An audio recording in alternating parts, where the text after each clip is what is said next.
Polemic against the id, or think the devil. Quoting Sigmund Freud, where id was, ego should become.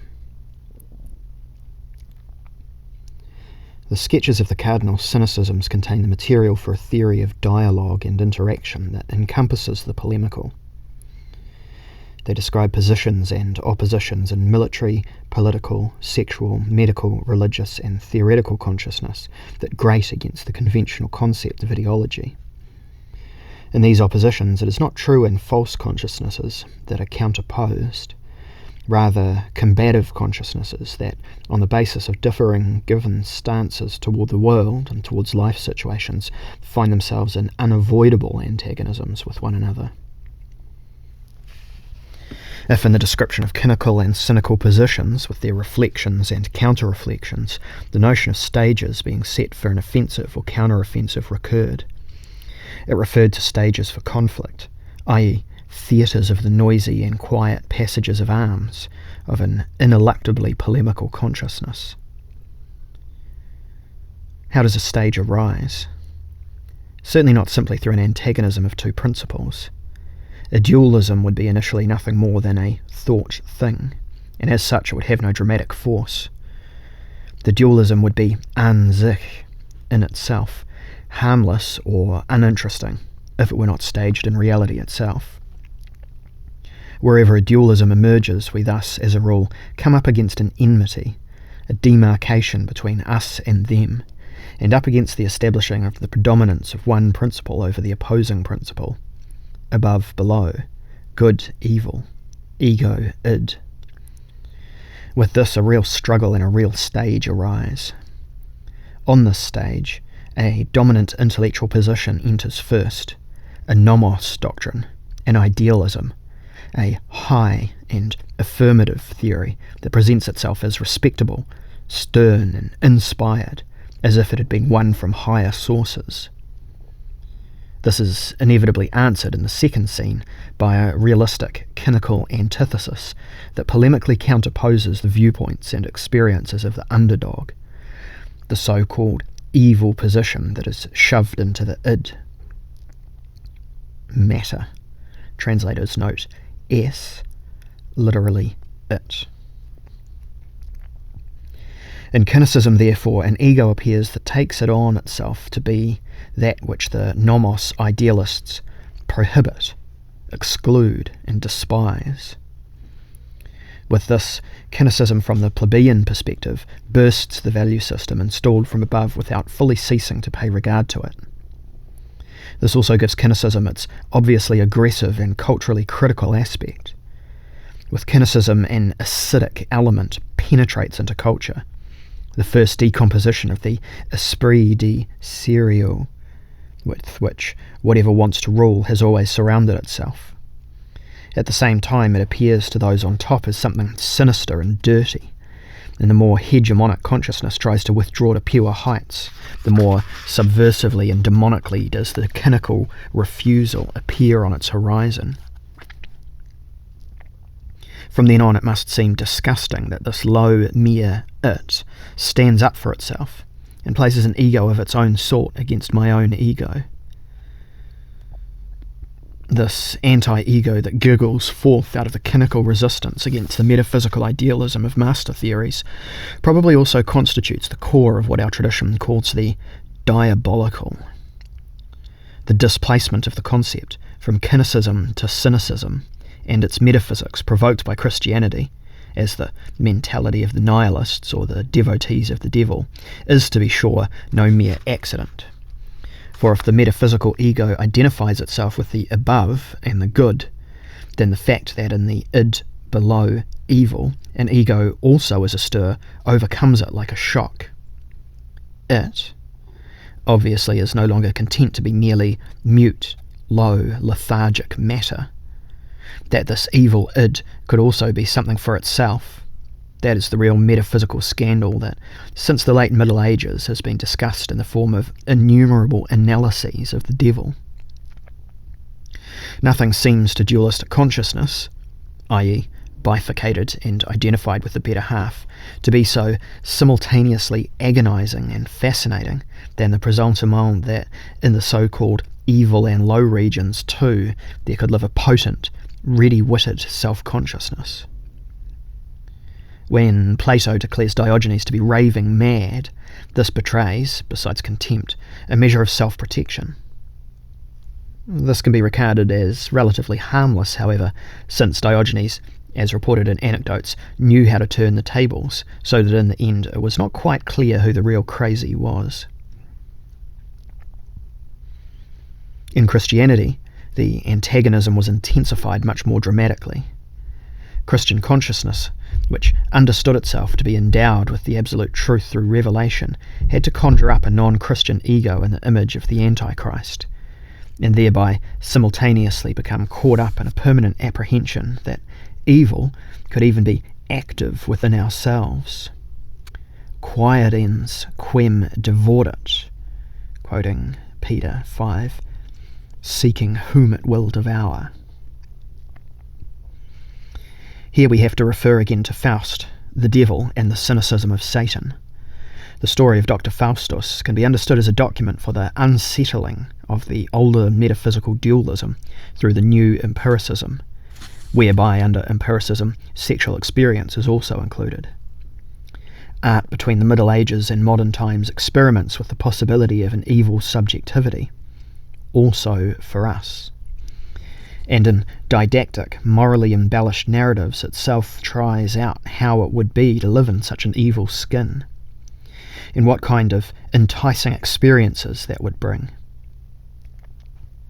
I have already described this with the example of the Goethean pact with the devil. Faust explores the wide world, quote, so that you set loose, free, experience what life is, end quote, as the devil's partner, and thus as a probationary devil. Only to the devil does the world of experience stand open without restriction. Like Goethe, folk literature also does not neglect to describe explicitly the acquaintance of the probationary devil, Faust, with sexual evil. Quoting Deutsche Volksbücher, edited by C. O. Conradi, Hamburg, 1968, page 133. As Dr. Faustus saw that the years of his promise came day by day to an end, he went about leading a slovenly and Epicurean life, and called upon 7 demonic succubas, all of whom he slept with. For he travelled into many kingdoms with his spirit, so that he could see all womanly shapes, of whom he succeeded with 2 Dutch women, a Hungarian, an English woman, and 2 Swabians, and 1 Frankish woman, who were paragons of the land.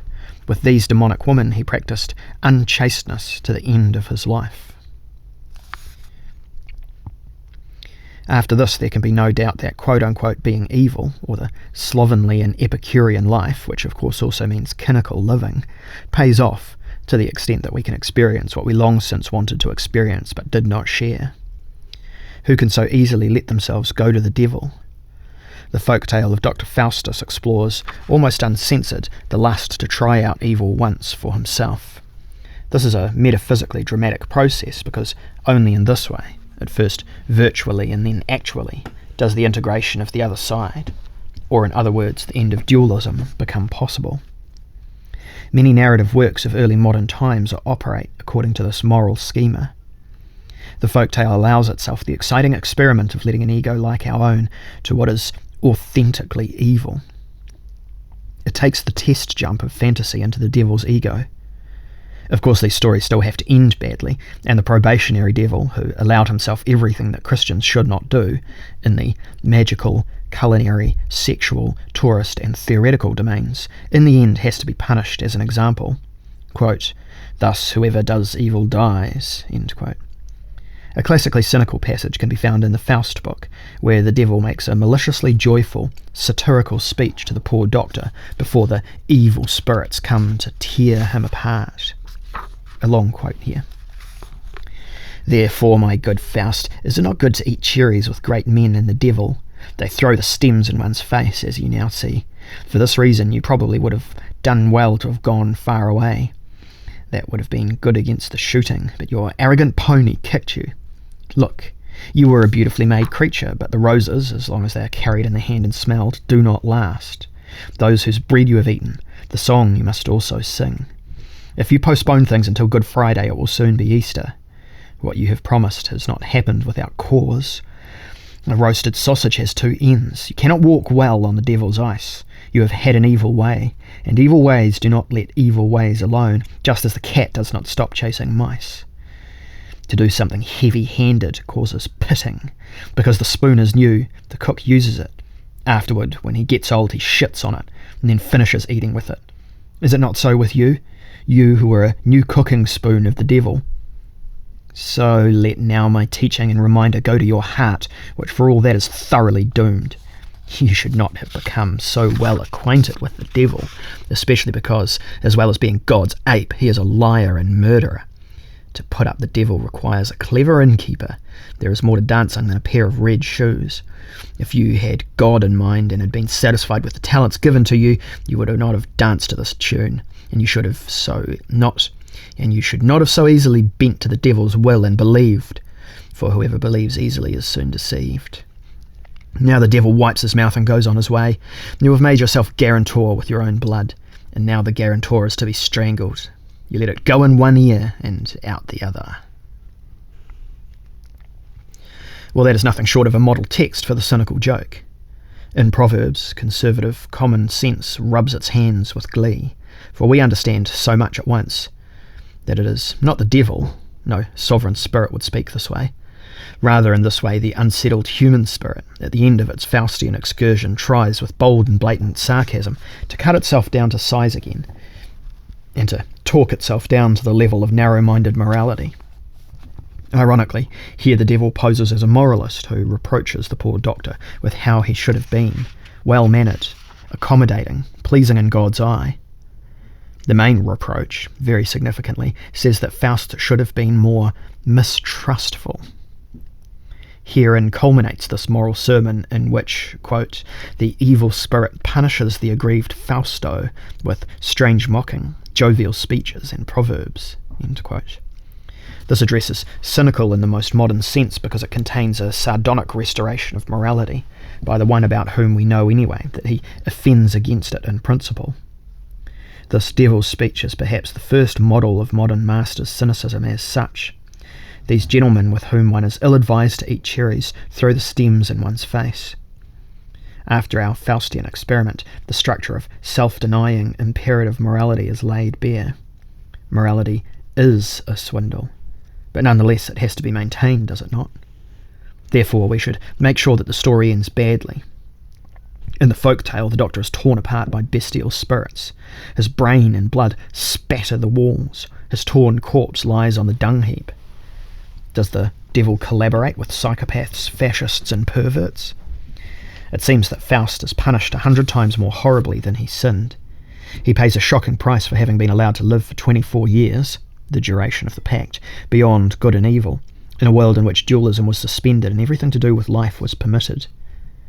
In its collapse, the old metaphysical dualism demonstrates its full pathogenic energy for the first time. The vision of the diabolical that comes over people is thus closely connected with the phenomenon of kineticism. It is not the dualistic separation of good and evil, light and darkness as such, that produces the great tension through which the devil becomes strong. Rather, there also must be the experience that the evil side is filled with a subjective intensity, that is, with intention, awareness, plan. The id is actually already an ego. This is a far-reaching finding. It enables the philosophical description of a metaphysical form of consciousness in crisis to be combined with a psychological description of paranoia.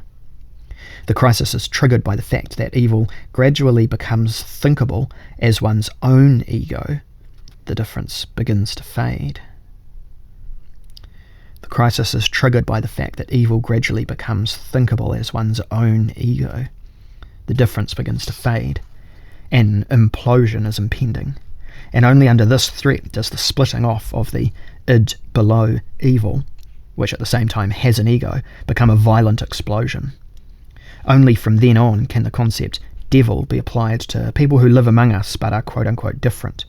Heretics, magicians, homosexuals, Jews, clever woman. The sharp defensive reaction presupposes that defenders are undermined by the presentiment that they could be like those over there. On this mechanism is based Pascal's observation that people who want to play the angel easily become the devil, more precisely, a devil who declares the opponent to be a devil in order to eliminate him or her with reasons that are all too good. The drama is thus not played out only between a good ego and an evil id. Rather, it comes into its explosive phase through the good ego meeting an opponent who consciously and unrepentingly takes it on itself to be that which dualism discriminated against as the evil half, that is, the openly evil, cynical, quote-unquote evil. Quote, "That's the way I am and I intend to be that way," end quote. And consequently an evil that, viewed carefully, is perhaps no evil at all. Therefore, some moral revolutions begin with phases of cynical polemic in which the amoralists openly plead guilty to what scandalizes the others. Diogenes masturbates in the marketplace. Women say, "We had abortions." Men, "Gay is beautiful." Doctors, "We have practiced euthanasia," etc., etc. Thus, if evil can have an ego, only then does suspicion begin to plough up one's own moral consciousness. For the ego that hides in the evil id could indeed, because it is ego, also be my ego. Only the repression of this possibility produces the energy of the paranoid projection. With it, the suspicion is blown up out of all proportion. Suspicion wants at all costs to again ban evil into the non-ego. It wants to burst the I-you relation that is inevitably given as soon as so-called evil enters as another ego. The diabolical thus manifests itself when an ego wants to defend at any price a dualism that has become untenable. The devil is a reflexive effect. He arises when something that is already ego should be made into id once again. Every ego can be a mirror for every other ego. Those who do not want to see themselves take care that the others do not really ascend into the status of ego. The more unmistakably, however, the other ego has already shown itself to be a fact of life, the more fervent becomes the age in the denying ego to smash the mirror. Paranoia and anti-reflective politics have the same structure, although on different levels. That in the course of European history this structure ascended to the dominating ideological reality several times. In the period of the Crusades, in the heretics and witches inquisitions, in the reign of terror during the French Revolution, in the fascisms, in anti-Semitism, in Stalinism, proves the explosiveness of this structure in which warlike antagonisms, metaphysical dualisms and paranoid mechanisms coalesce. For this reason, I think, the understanding of cynicism as conscious embodiment of that which has been negated, excluded, humbled and declared evil, id, holds a key to the cynical bestiality with which in our culture the fanatical defenders of the so-called good have distinguished themselves so remarkably since time immemorial. And perhaps with the help of that doctrine that, of all philosophies, least of all represents a quote-unquote theory. More insight can be won into that counterposed philosophical tradition that began with Plato and presented itself as the highest possible form of theory as such, dialectics. For we would like to think that dialectics must remain immune against the dualistic paranoid temptation. Does it not proceed from what the consciousness described earlier does not want to admit, from the conflict of positions and principles? Is it not its fundamental thought that against every thesis an antithesis must emerge, and that this, which appears horrible to others, is in fact good and correct, for the sake of the synthesis and the higher truth born of the struggle? Before we pursue these ideas, we must discuss the turn that id took within psychoanalysis. With both his so-called topographies, i.e. descriptions of limits and areas on the map of the soul, Freud ventured forth into the area that for a long time had been philosophy's territory. Nevertheless, there is no doubt about the fundamental anti-metaphysical stance of Freudian analysis. What then has happened with the philosophy of the subject that a psychologist can speak as Freud does about the human person. The ego in Freud is not that of subjectivity philosophy. Reduced to a formula, Freudian analysis presupposes that the metaphysical dogma of the unity of the person and its ego has been burst. But how this happens is not our topic here. Only so much is certain. Freud only finds this bursting as a fait accompli, and does not himself bring it about. That is his place in the history of ideas. From then on, in the rubble left after the explosion, several sectors can be staked out. On the one hand, the conscious and the unconscious domain.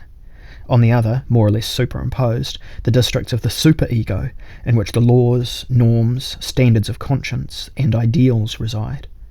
The districts of the ego, where everyday knowledge, qualifications, conscious competences, recollections, and plans have their space. And, finally, the districts of the id, from which the vital energies, drives, and dreams ascend. Of course, only because the unity of the person posited by metaphysicians is broken do psychologists have a free hand to speak in their way about another unity of the person. They see this unity not as something given, but as a task. What is given is the landscape of rubble, strewn with large clumps that have been exploded into the unconscious, interlaced by the cracks under which the old abuses and pains seethe. Therefore Freud can say, where id was, ego should become. He envisages draining the unconscious sea, setting up ego controls over what was previously the inner non-ego, the id. In this, it is not so much the function of domination by the ego, or of control, that should be emphasised. In fact, the quote-unquote sublation of the id into the ego presupposes in the first place the opposite of domination by the ego, namely radical recognition of the id without reservation. In fruitful analytic cures, and there are, as is well known, also other sorts of cures, it inevitably comes to the emergence of the id to the point where the ego can be thoroughly washed away by those forces that were previously split off. Thus it can no longer be overlooked that id, belongs to me, even if not yet in the sense of my old ego, marked by control and repression. A new ego, broader, livelier, more dynamically moved by the newly uncovered id space, is called into life. An ego that learns to live with its whole history, its traumatic burden and its madnesses. Cure presupposes the recognition of the id as the precondition and foundation of life for the mature ego. Wherever that happens, the paranoid structure, the polemicization of the id, must end of its own accord. Thus, in Freudian terminology, a downright philosophical, philanthropic act is also to be discovered. The id is thought of as one's own from the beginning, and is set up a priori as still unconscious, with an orientation towards the ability of my ego to one day bring light into the darkness. Let us not argue about whether that is exaggerated rationalism or hidden Hegelianism. The point is not that the ego should now become completely the master of its own house. Rather, the point lies in the chance that the quote-unquote spirits of the house learn to live together under one roof.